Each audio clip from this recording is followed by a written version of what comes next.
הרבה על הפגיעות בנפש בימים האחרונים ועל המלחמה הזאת שגובה כאן מחיר קשה מאוד, אבל המחיר הקשה הזה הוא לא רק בחיי אדם, הוא לא רק בנזק הנרחב לבתים, אלא גם מסתבר עבודה של שנים שיורדת לטמיון. כך זה היה לפני כמה ימים, כשטיל איראני פוגע במעבדות במכון ויצמן.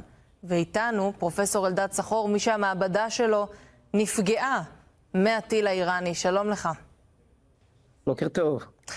אנחנו כבר כמה ימים אחרי, התחלת להבין את היקף הנזק?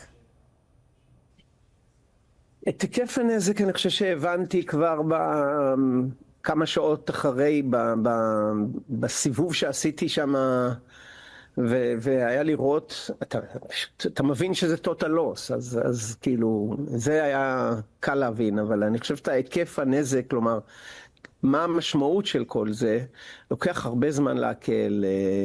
כל רגע אתה פתאום חושב על עוד משהו שכבר לא קיים. ומה עובר עליך ברגע הזה כשנופל האסימון של הטוטל לוס הזה אז בלילה?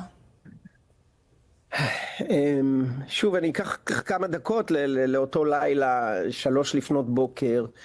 אנחנו פה במכון, שאת מכירה, אנחנו רצים פה למקלט, אין לנו ממ"דים אפילו, ובמקלט הבום שהרגשנו לא היה דומה לשום דבר שאנחנו כבר מכירים כולנו, ואיזה טיל חוטי או משהו שמיירטים. זה היה נשמע לא הגיוני, זה קשה, כאילו בבוקר אתה בא ואתה רואה את זה, זה נראה מראות מסרטים של